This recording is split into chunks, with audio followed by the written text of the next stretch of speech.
ready, you press the recording. Okay, hello. My name is Areen Sengupta, and I am a student of Mr. Anshuman.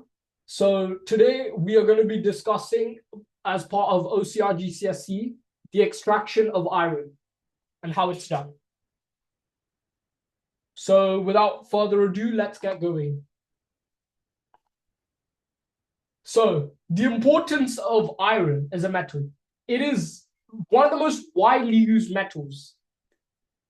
One of its applications in real life, you can use it to construct. It can be used in transportation, in the transportation industry, machinery, and steelmaking. During the Iron Age and the Industrial Revolution, iron was very important as a metal because there is a lot of history behind iron and its first uses actually in the Industrial Revolution. Now let's discuss iron as an ore in terms of what ores it is present in and other raw materials. So the main ore in which iron is usually found is haematite, which we can see with the chemical formula Fe2O3. Other ores that we can spot this with is magnetite, which is Fe3O4, and siderite, FeCO3.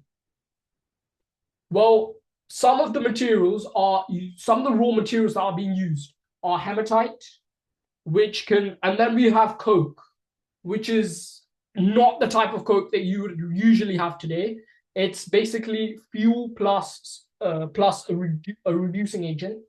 Then we have limestone as a raw material, which actually removes these impurities, and hot air. We'll explain and we'll get to the backbone of this in the later slides. Next, we have the blast furnace. It is a tall steel structure. It is lined with heat-resistant bricks that insulate the structure. Raw materials are added at the top, but hot air is blasted in at the bottom. It produces molten iron, slag, which I'm sure you'll not be aware of, but we will discuss this later as well, and waste gases.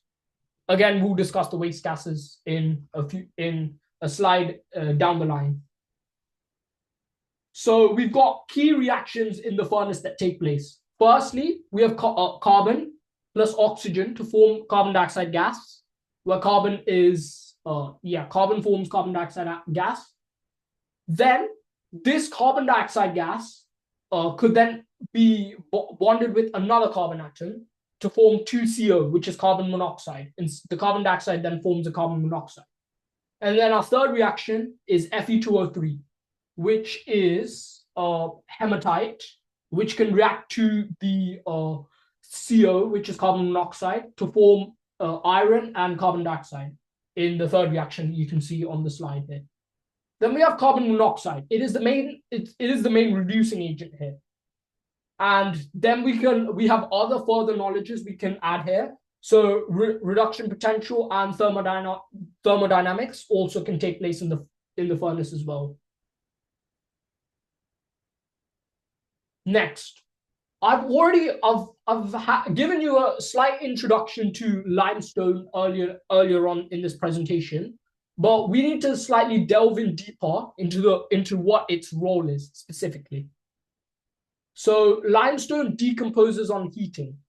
So we have calcium carbonate, which is the chemical composition of limestone, which forms calcium oxide and carbon dioxide gas, which is our first impurity.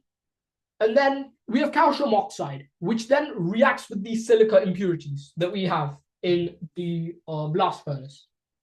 Calcium oxide plus silicon dioxide forms calcium silicate, which is CaSiO3, which we have on, which is actually the slag, which I've been discussing earlier, the calcium silicate.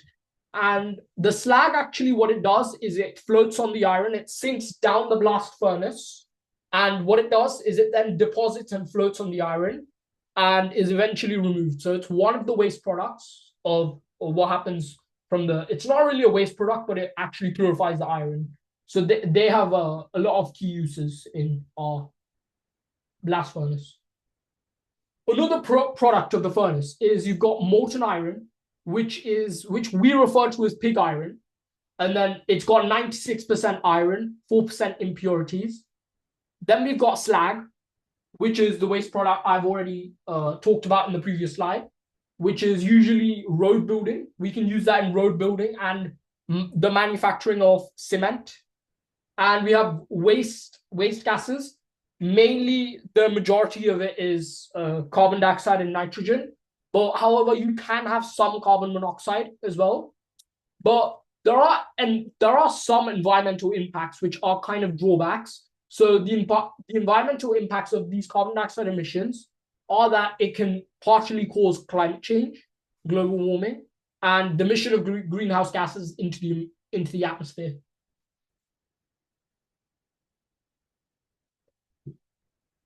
These environmental and energy issues that we also need to address are these four things. So we've got high energy demand from the industry around us. So it's mainly from the combustion of coke. Then mining. Mining can cause some land degradation, and eventually it can harm the ecosystem around us.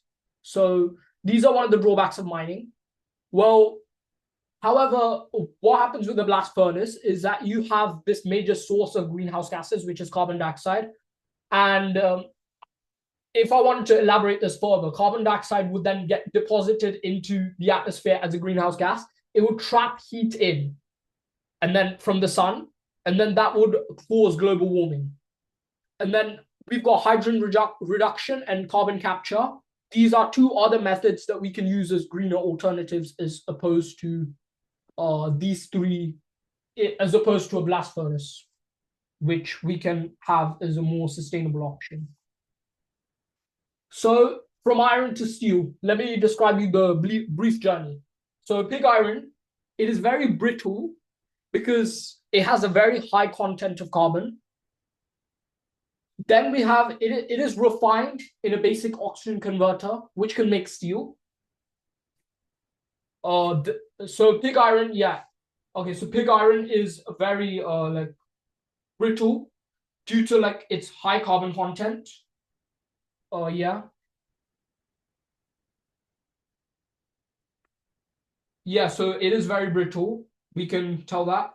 Then we can refine it in a basic oxygen converter to actually make steel. So steel is then being formed like this. Then we've got the impurities, carbon, silicon, what else? Wait, where is it?